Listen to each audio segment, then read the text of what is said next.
जी महाराज धृतराष्ट्र के आंसू नहीं बंद हो रहे, वो आपका स्मरण करके रो रहे हैं। आप जल्दी चलिए और उनको जीवन दान दीजिए। युधिष्ठिर जी ने विदुर जी से कहा, अब आप तुरंत जाइए और बड़े पिताश्री को सुख पहुंचाइए और उनको ऐसा उपदेश कीजिए जिससे सब भाई हमारे सुरक्षित रहे, अर्थात कौरव भी सुरक्षित रहे। युधिष्ठिर जी की प्रेरणा से धृतराष्ट्र के पास विदुर जी शीघ्रगामी रथ के द्वारा आए। धृतराष्ट्र जी हृदय से लगा के रोए, विदुर जी मुझे क्षमा कर दो। धृतराष्ट्र ने कहा, विदुर जी तुम मेरे भाई हो, इस भाव से मैं क्षमा मांगता हूं, वैसे तो क्षमा लायक नहीं आपको ऐसे कठोर शब्द बोले। विदुर जी तुम निष्पाप हो और मैंने तुम्हारे साथ ऐसा बर्ताव किया, बार बार कहता हूं क्षमा करो। विदुर जी ने कहा, महाराज ऐसा कह करके मुझे लज्जित मत करो, मैं तो आपका दास हूं, चाहे जितनी बार डांटो आपकी आज्ञा में ही रहूंगा। आपने कहा निकल जाओ तो निकल गए, आपने बुलाया तो हम आ गए।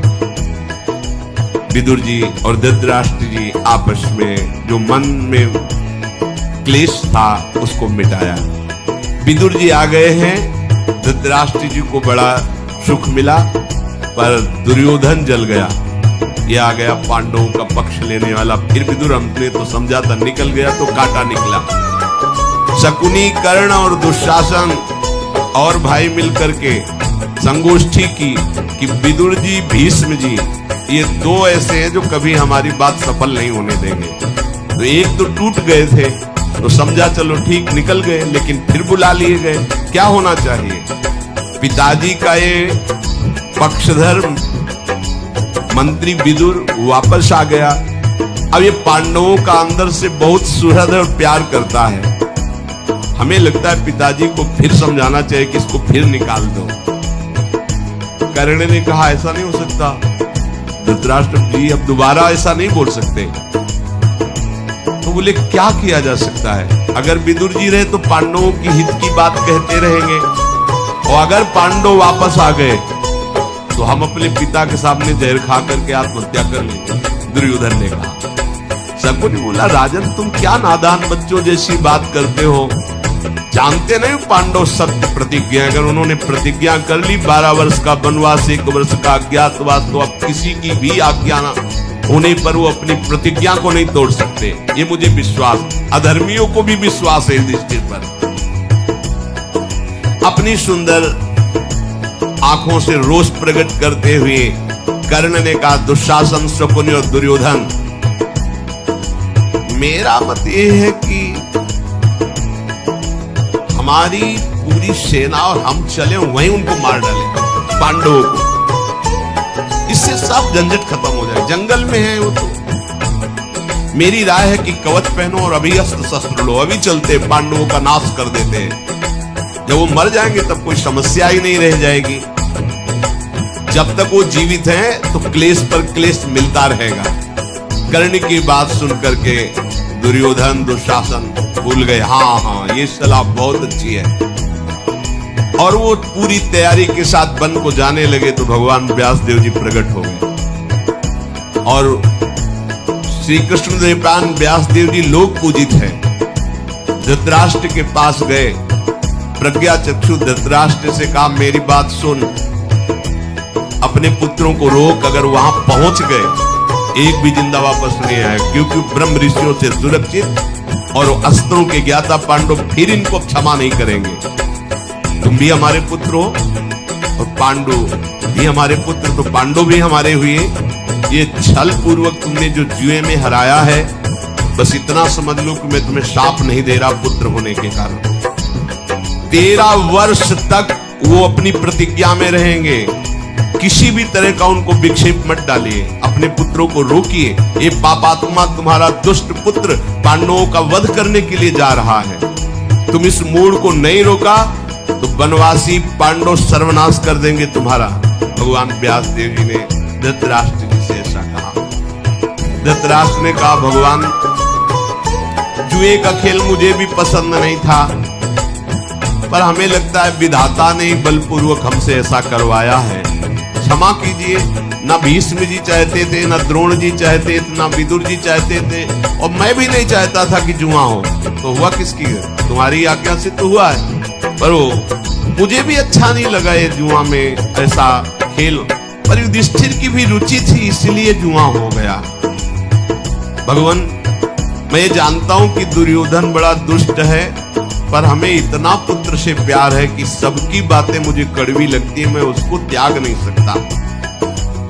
भगवान व्यासदेव जी से धृतराष्ट्र ने कहा, यदि आप हम पर अनुग्रह करने के लिए आए तो आप ही दया करके दुर्योधन को समझा दीजिए। त्याग तो हम नहीं पाएंगे, अगर वो उसकी बुद्धि बदल जाए तो सब ठीक हो जाएगा।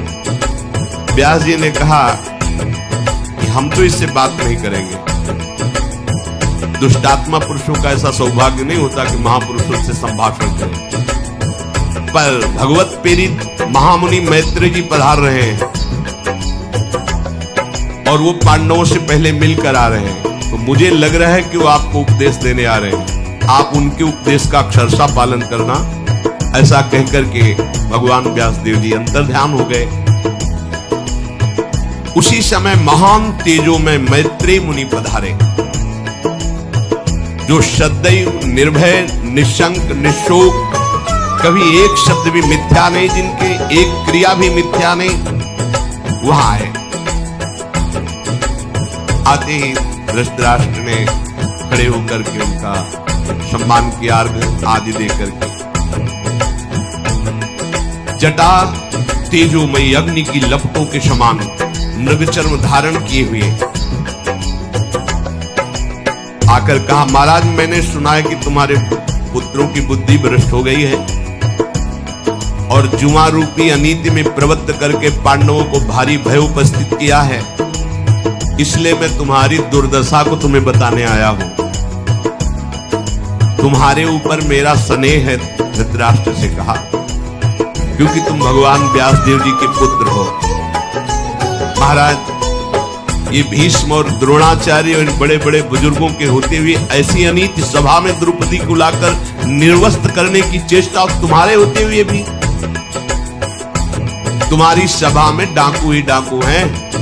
मैत्रेय जी ने कहा, ये डाकुओं जैसा बर्ताव जो चोरों जैसा हुआ है, इसलिए तपस्वियों की सभा में निंदा के पात्र बन गए हो तुम। जितने भी भारत के ब्रह्म ऋषियों सब तुम्हारी निंदा करते हैं। तदनंतर धृतराष्ट्र जी तो कुछ बोले नहीं।